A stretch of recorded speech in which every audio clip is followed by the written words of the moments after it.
The Tale of Emily Windsnap, Chapter 1. Can you keep a secret? I know everyone has secrets, but mine's different, kind of weird. Sometimes I have nightmares where I get found out and locked up in a zoo or a scientist's laboratory. It all started in year 7 when swimming lessons began. It was the first Wednesday afternoon at my new school, and I was so looking forward to it. Mom hates swimming and always used to change the subject when I asked why I couldn't learn. But we live on a boat, I'd say. We're surrounded by water. You're not getting me in there, she'd reply. Just look at all the pollution. You know what it's like when the day crews have been in. Now stop arguing and come help me with the vegetables. She even kept me out of swimming lessons all the way through primary school. Said it was unhealthy, all those bodies mixing in the same water. She'd stutter, not for us, thank you very much. And it would be that, end of discussion. I finally wore her down the summer before I started secondary school. All right, she sighed, eventually. I give in. Just don't start trying to get me in there with you. I'd never been in the sea. I'd never even had a bath. I'm not dirty or anything. I have a shower every night. But there isn't enough room for a bath on the boat, so I've never been totally immersed in water. That is till the first Wednesday afternoon of year 7. Mom bought me a new bag especially for my costume and towel. On the side, it had a picture of a woman doing front crawl. I looked at the picture and dreamed about winning Olympic races with a Speedo costume and black goggles just like hers. Only it didn't quite happen like that. When we got to the baths, a man with a whistle and white shorts and a red t-shirt told the girls to go in one room and the boys to go in the other. I changed quickly in the corner. I didn't want anyone to see my skinny body.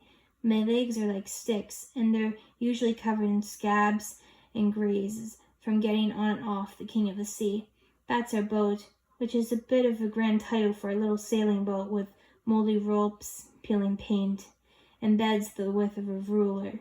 But anyway, we usually just call it King. Julie Crossan smiled at me as she put her clothes in her locker. I like your cozy, she said. It's just plain black with a white strap across the middle. I like your hat, I smiled back as she slashed her hair into her tight pink swimming cap. I squeezed my ponytail under mine. I usually wear my hair loose. Mom made me put it in a bobble today. It's mossy brown and used to be short, but I'm growing it at the moment. It's a bit longer than shoulder length so far. Julie and I sat next to each other sometimes. We're not best friends. Sharon Mashron used to be my best friend, but she went to Our Lady. I'm at Bayport High. Julie's the only person I might want to be best friends with.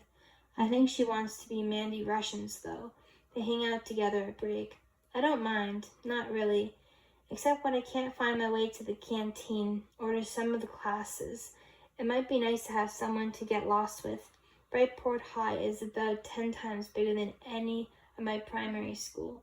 It's like an enormous maze with millions of boys and girls who all seem to know what they're doing. You coming, Julie? Mandy Rushton stood between us with her back to me. She gave me a quick look. Then she whispered something in Julie's ear and laughed. Julie didn't look up as they passed me. Mandy lives on the pier, like me. Her parents run the amusement arcade, and they've got a flat above it. We used to be quite friendly till last year when I accidentally told my mom that Mandy had showed me how to win free goods on the go-around abandoned. I didn't mean to get her in trouble, but well, let's just say I'm not exactly welcome in their amusements anymore. In fact, she hadn't spoken to me ever since, and now we've ended up in the same class at Brightport High. Brilliant. As if starting a new school the size of a city isn't bad enough. I finished getting ready on my own. Okay, listen up, 7C, the man with the whistle said. He told us to call him Bob. Any of you kids totally confident to swim on your own? Of course we can, we're not babies, Mandy sneered under her breath. Bob turned to face her. All right then, do you want to start us off? Let's see what you can do. Mandy stepped towards the pool. She stuck her thumb in her mouth. Oh, look at me, I'm a baby, I can't swim. Then she dropped herself sideways into the water, her thumb still in her mouth. She had pretended to slip under as she did this really over-the-top kind of doggy paddle across the pool. Half the class was laughing by the time she reached the end. Bob wasn't. His face reddened. "Do you think this is funny? Get out, now!" he shouted. Mandy pulled herself out and grinned as she bowed to the class. "You silly girl." Bob handed her a towel. "You can sit on the side and watch." "What?" Mandy stopped grinning. "That's not fair. What did I do?" Bob turned his back on her. "Now we'll start again. Who's happy to swim confidently and sensibly?" About 3/4 of the class raised their hands. I was desperate to get in the pool, but didn't dare put mine up. Not after that. "Right then." Bob nodded at them. "You can get in if you want, but just in the shallow end, mind." He turned back to the rest of the class, who were lined up and shivering by the side of the pool. "I'll start with this lot." Once his back was turned, I couldn't stop myself. I sneaked in with the group making their way round to the shallow end. I'd never swam before, so I shouldn't have, but I just knew I could do it, and the water looked so beautiful lying there, still and calm, as though it was holding its breath, waiting for someone to jump in and set it alive with splashes and ripples. There were 5 big steps that led gradually into the water. I stepped onto the first one, and warm water tickled over my toes. Another step, and the water wobbled over my knees. 2 more, then I pushed myself into the water. I ducked my head under, racing wide with my arms. As I held my breath and swam deeper, the silence of the water surrounded me and called to me, drawing my body through its creamy calm. It was as if I found a new home. "Now that is more like it," Bob shouted when I came up for air. "You're a natural." Then he turned back to the others, squinting and staring at me with open mouths. Mandy's eyes flared hatred at me as Bob said, "That's what I'd like to see you all doing by the end of the term." And then it happened. One moment I was swimming along like a flying fish. The next, my legs suddenly seized up. It felt as though someone had glued my thighs together and strapped a splint on my shins. I tried to smile as I paddled to the side, but my legs had turned into a block of stone. I couldn't feel my knees, my feet, my toes. What was happening?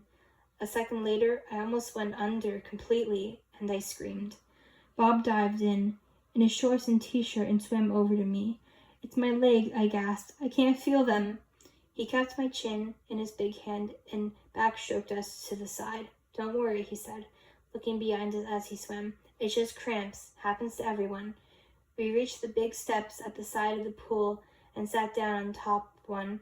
As soon as I was halfway out of the water, the weird feeling started to go away. "Now, let's have a look at those legs." Bob lifted me onto the side of the pool. "Can you lift your left one up?" I did. "And your right?" "Easy." "Any pain?" "It's gone," I said. "Just a bit of a cramp then. Why don't you have the rest here for a few minutes? Get in again when you're ready." I nodded and he went back to the others, but I'd felt something that he hadn't seen, and I'd seen something that he hadn't felt, and I didn't have a clue what it was, but I knew one thing for sure. He wouldn't get me back in that pool for £1,000,000. I sat by the side for a long time. All the rest of the class eventually got in and started splashing about. Even Mandy was allowed back in, but I didn't want to sit too near in case I got splashed and it happened again. I was even nervous when I went home after school, in case I fell off the jetty into the sea. The jetties are all along one side of the pier, and on the other, 3 boats on ours, a posh white speedboat and a couple of bigger yachts. None of the others had people living on them, though. I stepped onto the jetty. We've got this old plank of wood that we put across to the boat. Mom used to carry me over it when I was little, but I've been doing it on my own for ages. Only I couldn't that day. I called her from the jetty. "I can't get across," I shouted when she came up from below deck. She had a towel wrapped around her head and a satin dressing gown on, and getting ready for my book group. I stood frozen on the jetty. Around me, the boats melted into a wobbly mess of poles and skills. I stared at King. The sail was down. The mast rocked with the boat.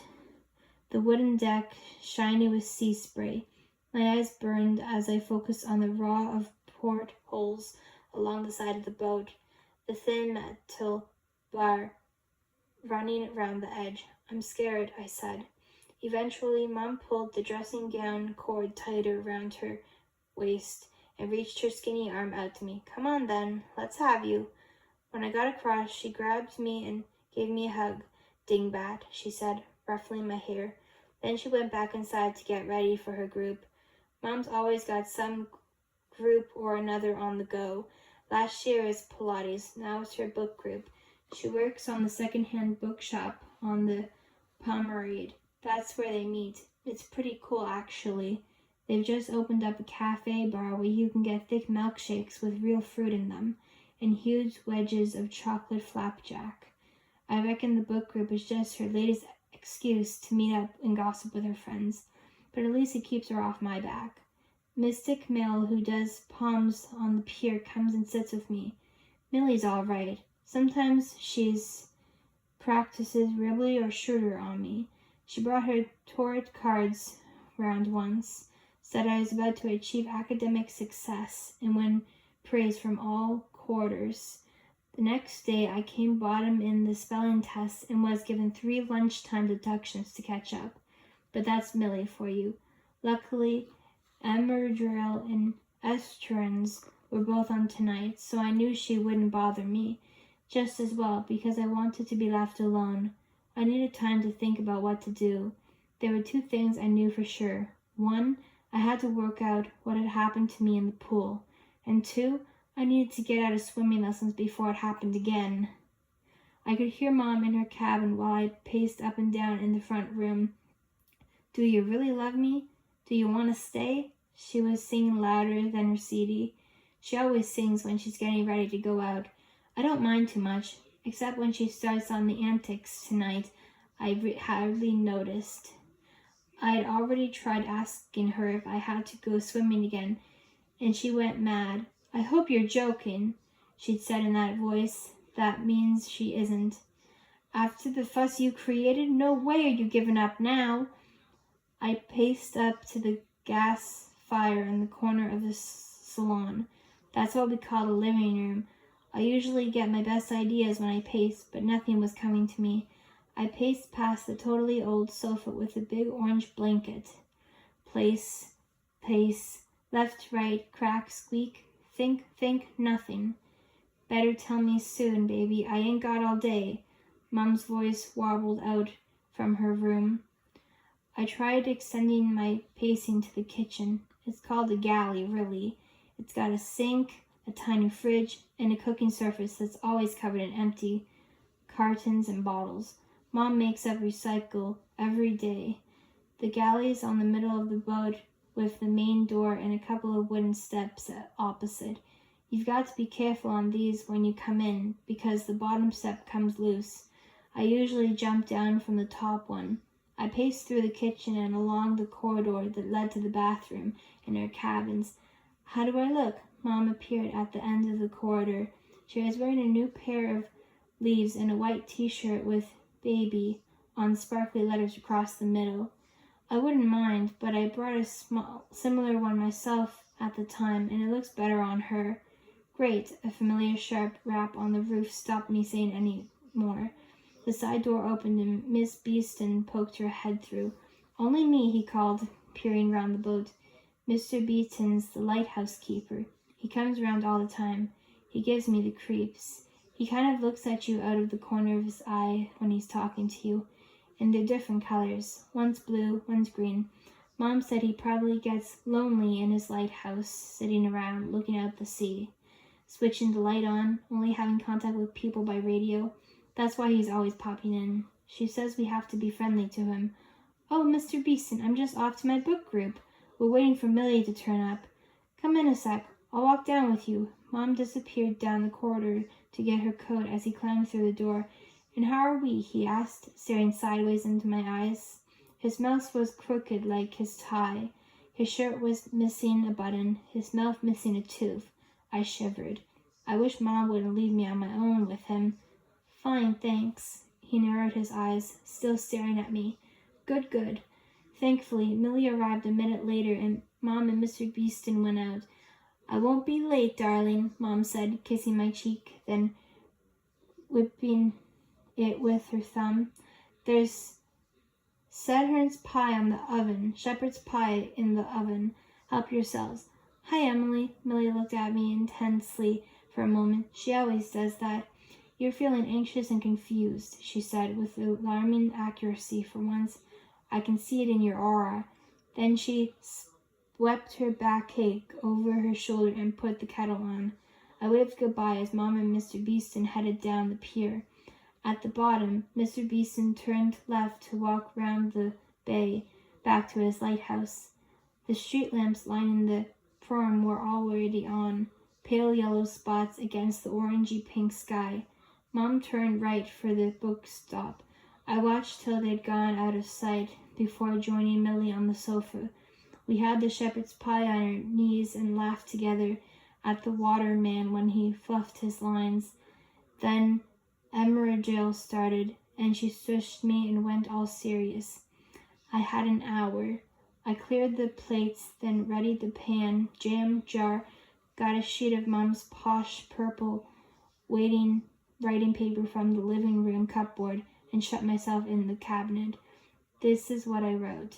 Dear Mrs. Partridge, please can you let Emily off her swimming lessons? We have been to the doctor, and he says she has a bad allergy and must not go near water at all, ever. Kindest wishes, Mary Penelope Windsnap. I pretended to be asleep when I heard Mom come in. She tiptoed into my room, kissed me on the top of my head, and smoothed my hair off my forehead. She always does that.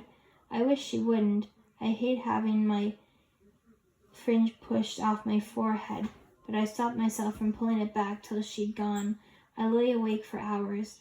I got some fluorescent stars and crescent moon on my ceiling, and I looked up at them, trying to make sense of what had happened.